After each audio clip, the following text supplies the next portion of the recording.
حضرت عمر روزانہ رات میں 12 بجے اپنے گھر سے نکلتے تھے اور ایک جنگل میں ایک عورت سے ملاقات کرنے کے لیے جاتے تھے۔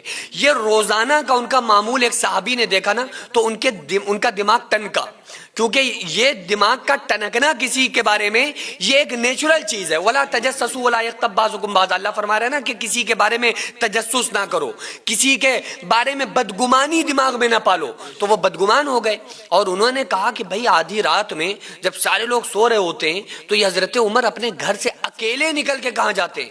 22 لاکھ مربع میل کا حاکم، اتنا بڑا بادشاہ وقت، اور رات کے 12 بجے اپنے گھر سے نکل کے جنگلات میں جا رہا ہے، آخر وجہ کیا ہے؟ ایک صحابی نے کہا کہ آج ہم رات میں دیکھیں گے کہ جاتے کہاں ہیں۔ تو وہ شخص حضرت عمر کے پیچھے پیچھے نکل پڑا، حضرت عمر آگے آگے وہ شخص پیچھے پیچھے، حضرت عمر آگے آگے وہ شخص پیچھے پیچھے، چلتے چلتے وہ تھوڑی دوری بنا کے چل رہا تھا کہ کہیں ایسا نہ ہو کہ حضرت عمر ہمیں دیکھ لیں۔ تو آخر کار حضرت عمر ایک جنگل کے اندر پہنچے، وہاں پر ایک خیمہ لگا ہوا تھا، وہ حضرت عمر خیمے کے اندر داخل ہو گئے اور یہ شخص جو پیچھے پیچھے جا رہا تھا نا، چلتے چلتے کہ ہم دیکھیں کہ حضرت عمر جاتے کہاں ہیں، وہ اس خیمے کے پیچھے جا کے کھڑا ہو گیا۔ کافی دیر کے بعد حضرت عمر اس خیمے سے باہر نکلے اور واپس چلے گئے۔ تو جیسے ہی حضرت عمر خیمے سے باہر نکلے، یہ اندر شخص داخل ہو گیا جو ساتھ میں آیا تھا پیچھے پیچھے۔ تو جیسے ہی اندر داخل ہوا نا، یہ اس کا دماغ ٹنکا ہوا تھا، تجسس پالے ہوئے تھا، یہ بدگمان ہو چکا تھا، لیکن جیسے ہی خیمے کے اندر داخل ہوا، اس کے پیروں کے نیچے سے زمین نکل گئی۔ یہ راوی خود کہتا ہے کہ میں نے کیا دیکھا کہ ایک 85 سالہ بوڑھی عورت بیٹھی ہوئی ہے، اس کے منہ میں دانت نہیں ہے، اس کے وہ چلنے کے لائق نہیں ہے۔ وہ عورت اتنی بوڑھی پریشان تھی کہ وہ کھا نہیں سکتی، پی نہیں سکتی، بیمار لاغر کمزور عورت بیٹھی ہوئی ہے وہ بوڑھی۔ تو اس شخص نے پوچھا بھائی آپ کون ہو، اور یہ جو ابھی آئے تھے ان کو جانتے ہو، کون تھے یہ؟ کہا کہ میں نہیں جانتی۔ تو کہا کبھی پوچھا ہے؟ کہا جب کبھی پوچھا تو اس نے کہا کہ مائی اپنا بیٹا سمجھ لو، تو ہمارا یہ بیٹا ہے۔ تو کہا اچھا، تو کہا کہ یہ کب سے آتے ہیں تمہارے پاس؟ کہا ان کو 7 سالیں ہو گئی، 7 سال سے یہ ہمارے پاس اسی طرح سے آتے ہیں۔ کہا اچھا رات میں کیوں آتے ہیں، دن میں کیوں نہیں آتے؟ کہا اس لیے تاکہ کوئی دیکھ نہ لے۔ کہا اچھا یہ بتاؤ یہ آ کے کرتے کیا ہیں؟ کہا سب سے پہلے اپنے ساتھ کچھ کھانے پینے کی چیزیں لے کر آتے ہیں، سامان لے کر کے آتے ہیں، اور وہ سازو سامان لاتے ہیں مجھے کھلاتے ہیں۔ میں اٹھ نہیں پاتی، چل نہیں پاتی، تو میں ٹوائلٹ کر لیتی ہوں، میرے ٹوائلٹ کو اپنے ہاتھوں سے پنی پہن کے صاف کرتے ہیں۔ اس کے علاوہ میرے لیے ایک نئی پنی، نئی چٹائی لے کر آتے ہیں، اس پہ مجھے بٹھاتے ہیں، اس کے بعد مجھے کھانا کھلاتے ہیں۔ اگر وہ مجھ سے نہیں چبتا ہے تو اپنے منہ میں چبا چبا کے اس کو پتلا کر کے میرے منہ میں ڈالتے ہیں، مجھے کھانا کھلاتے ہیں، مجھے پانی پلاتے ہیں، میرا علاج کا خیال رکھتے ہیں، اور 7 سال سے میری خدمت کر رہے ہیں۔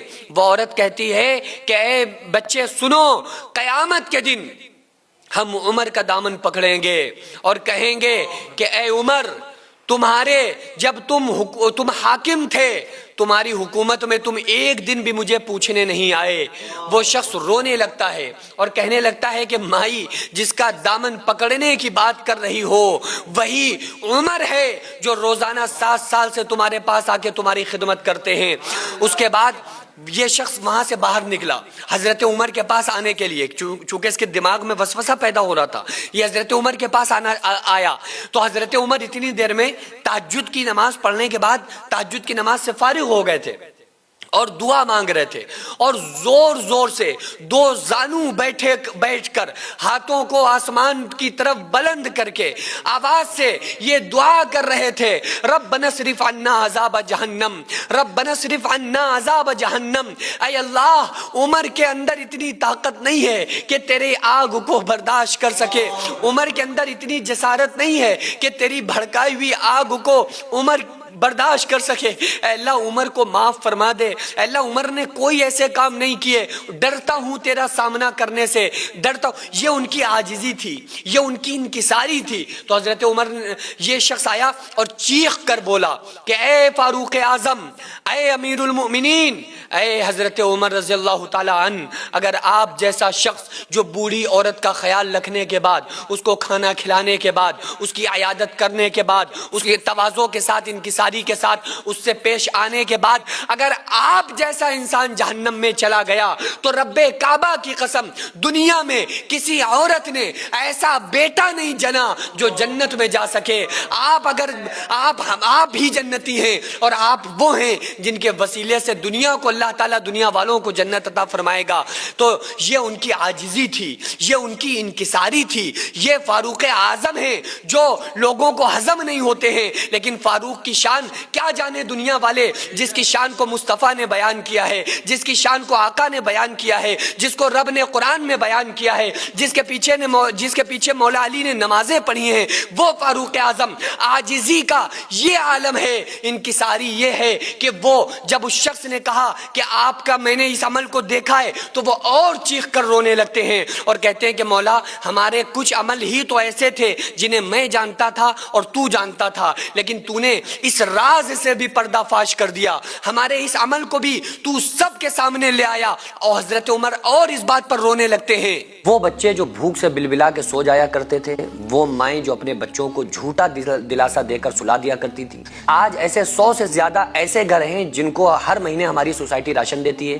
وہ بچے آرام سے کھانے کھاتے ہیں اور آپ تمام لوگوں کو دعاؤں سے نوازتے ہیں. 100 سے زیادہ گھروں میں راشن دینا, ان کی دوا علاج کا خیال رکھنا, ان کی سردیوں میں کپڑوں اور لحاف کا اور بستروں کا کمبل کا انتظام کرنا, آپ لوگوں کے تعاون سے ہی غریبوں کے گھر میں راشن پہنچتا ہے. وہ بیوہ عورتیں جن کا کوئی سہارا نہیں تھا, وہ یتیم بچے جن کو کوئی پوچھنے والا نہیں تھا, آج الحمدللہ ان کے سروں پر ہاتھ ہے, آج الحمدللہ ان کو کسی بات کی کوئی پریشانی نہیں ہے. یہ صرف پاسبل ہوا ہے آپ لوگوں کے تعاون سے. میں رب کعبہ کی قسم کھا کے آپ کو بتاتا ہوں کہ میں تقریباً اپنی پرسنل اور ذاتی کمائی کا 90% حصہ میں خود اپنی سوسائٹی میں دے دیتا ہوں. یہ ہمارا آپ کو بتانا یہ کوئی بڑائی مارنا نہیں ہے, بلکہ آپ لوگوں کو اپنے ساتھ جوڑ کر کام کرنا ہے. آپ لوگوں سے بڑی عاجزانہ درخواست ہے, اپیل ہے کہ آپ لوگ ہمارے ساتھ مل کر زیادہ سے زیادہ تعاون کریں اور ہم یہ ارادہ کریں, ہم یہ عہد کریں کہ غریب کے بچوں کو انشاءاللہ بھوکا نہیں سونے دیں گے, اور اس کا اجر اللہ تعالیٰ ہمیں دنیا میں, ہمارے مرنے کے بعد قبر میں اور ہمیں آخرت میں ضرور عطا فرمائے گا. اگر آپ چاہیں تو اپنے مرحومین کے نام سے بھی ایصال ثواب کے طور پہ دے سکتے ہیں, اور آپ کا دیا ہوا ایک ایک روپیہ صحیح جگہ پر پہنچتا ہے, مستحقین تک پہنچتا ہے, اور انشاءاللہ ان تمام مستحقین کی دعائیں آپ تمام لوگوں کو کامیاب کر دیں گے. تو کیوں نہ ہماری کمائیوں کا کچھ حصہ جو اللہ کے لیے خرچ ہو جائے تاکہ یہ دنیا اور آخرت میں ہمیں کامیاب بنا دے. تو اسکرین پر جو آغازیہ ویلفیئر سوسائٹی کا اسکینر اور اکاؤنٹ نمبر نظر آ رہا ہے, اس کے ذریعے سے آپ لوگ زیادہ سے زیادہ تعاون ضرور کریں.